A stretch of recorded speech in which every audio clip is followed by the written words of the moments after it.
Character by Samuel Smiles. Chapter 7, Part A. Chapter 7, Duty, Truthfulness. I slept and dreamt that life was beauty. I woke and found that life was duty.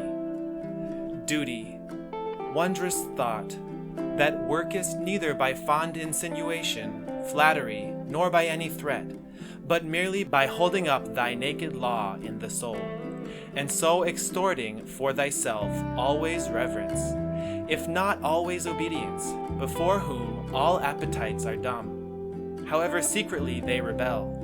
Kant.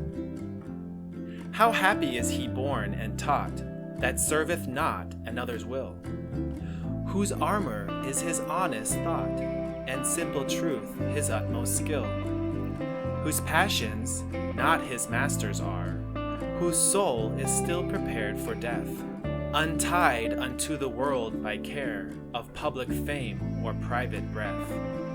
This man is free from servile bands, of hope to rise or fear to fall, lord of himself, though not of land, and having nothing, yet hath all. Wotton. His nay was nay without recall, his yea was yea, and powerful all. He gave his yea with careful heed, his thoughts and words were well agreed, his word, his bond and seal.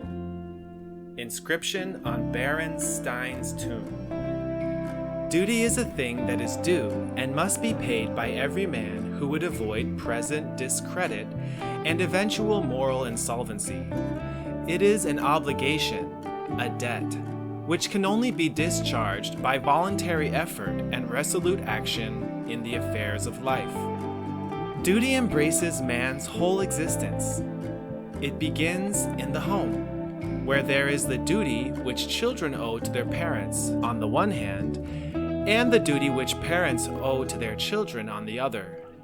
There are, in like manner, the respective duties of husband and wife, of masters and servants, while outside the home there are the duties which men and women owe to each other as friends and neighbors, as employers and employed, as governors and governed.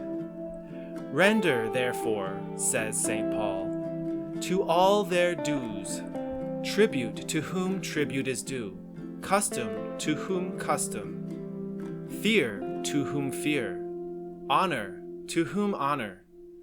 Owe no man anything, but love one another, for he that loveth another hath fulfilled the law. Thus duty rounds the whole of life, from our entrance into it until our exit from it. Duty to superiors, duty to inferiors, and duty to equals, duty to man and duty to God. Wherever there is power to use or direct, there is duty.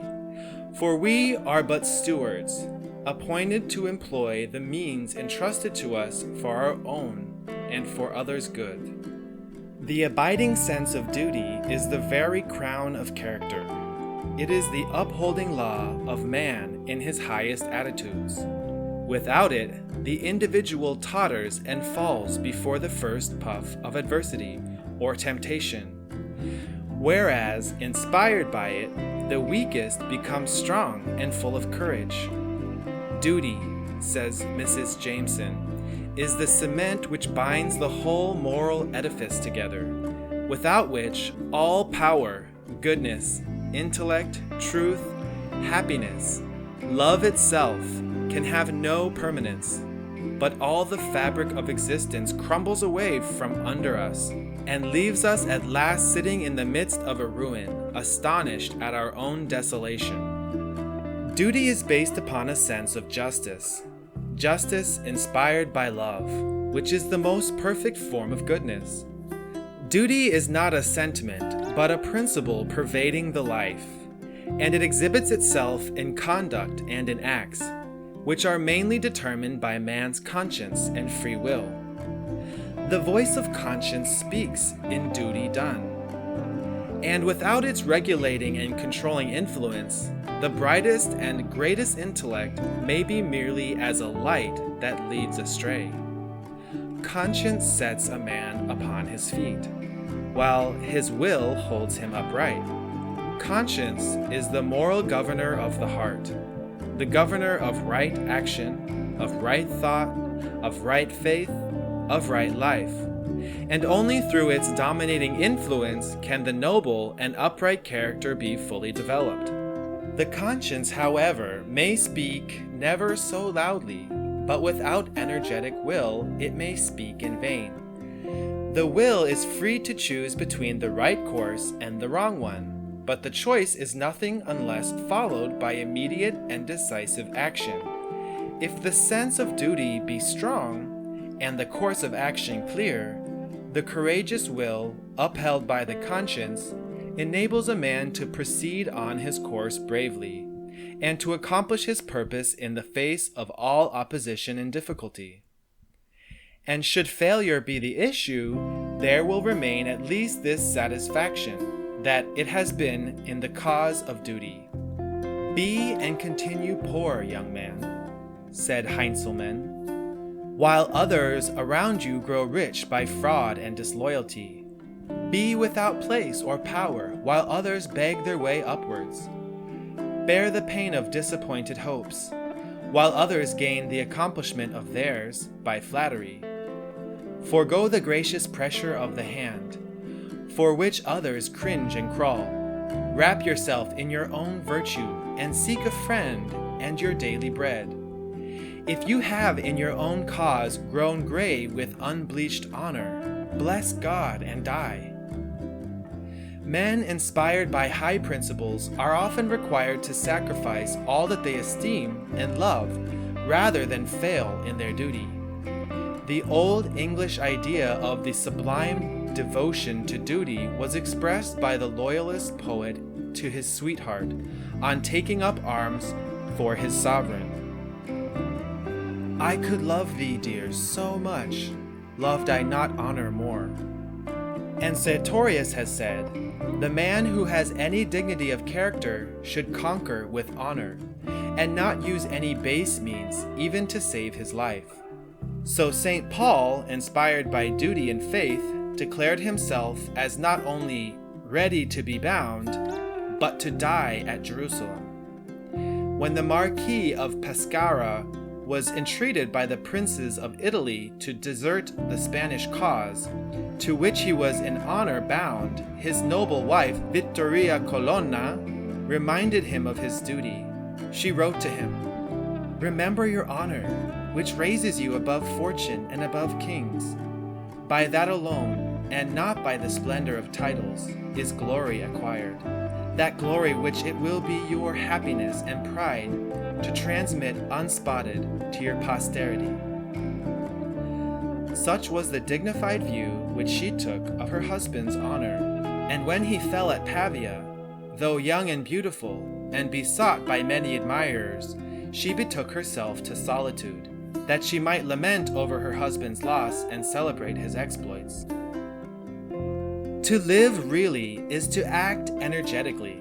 Life is a battle to be fought valiantly, inspired by high and honorable resolve. A man must stand to his post and die there, if need be. Like the old Danish hero, his determination should be to dare nobly, to will strongly, and never to falter in the path of duty.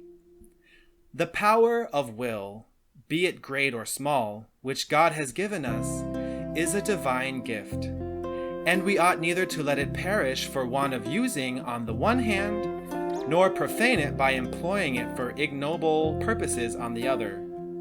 Robertson of Brighton has truly said that man's real greatness consists not in seeking his own pleasure or fame or advancement. Not that everyone shall save his own life, not that every man shall seek his own glory, but that every man shall do his own duty. What most stands in the way of performance of duty is irresolution, weakness of purpose, and indecision. On the one side are conscience and the knowledge of good and evil. On the other are indolence, selfishness, love of pleasure, or passion. The weak and the ill-disciplined will may remain suspended for a time between these influences, but at length the balance inclines one way or the other, according as the will is called into action or otherwise. If it be allowed to remain passive, the lower influence of selfishness or passion will prevail, and thus man suffers abdiction. Individuality is renounced, character is degraded, and the man permits himself to become the mere passive slave of his senses. Thus, the power of exercising the will promptly, in obedience to the dictates of conscience, and thereby resisting the impulses of the lower nature, is of essential importance in moral discipline, and absolutely necessary for the development of character in its best forms.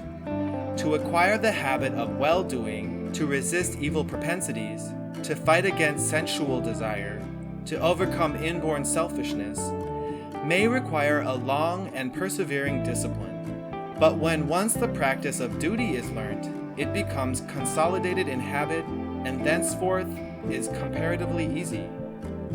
The valiant good man is he who, by the resolute exercise of his free will, has to discipline himself as to have acquired the habit of virtue. As the bad man is he who, by allowing his free will to remain inactive and giving the bridle to his desires and passions, has acquired the habit of vice, by which he becomes at last bound as by chains of iron. A man can only achieve strength of purpose by the action of his own free will. If he is to stand erect, it must be by his own efforts, for he cannot be kept propped up by the help of others. He is master of himself and his actions. He can avoid falsehood and be truthful. He can shun sensualism and be continent. He can turn aside from doing a cruel thing and can be benevolent and forgiving. All these lie within the sphere of individual efforts and come within the range of self-discipline. And it depends upon men themselves whether in these respects they will be free, pure, and good on the one hand, or enslaved, impure, and miserable on the other. Among the wise sayings of Epictetus, we find the following: "We do not choose our own parts in life, and have nothing to do with those parts. Our simple duty is confined to playing them well. The slave may be as free as the consul, and freedom is the chief of blessings. It dwarfs all others. Beside it, all others are insignificant. With it, all others are needless. Without it, no others are possible. You must teach men that happiness is not where, in their blindness and misery, they seek it. It is not in strength, for Myro and Ophelius were not happy, not in wealth, for Croesus was not happy, not in power, for the consuls were not happy, not in all these together, for Nero and Sardanapalus and Agamemnon sighed and wept and tore their hair, and were the slaves of circumstances, and the dupes of semblances. It lies in yourselves, in true freedom, in the absence of conquest of every ignoble fear, in perfect self-government, and in a power of contentment and peace, and the even flow of life amid poverty, exile, disease, and the very valley of the shadow of death." End of section 24.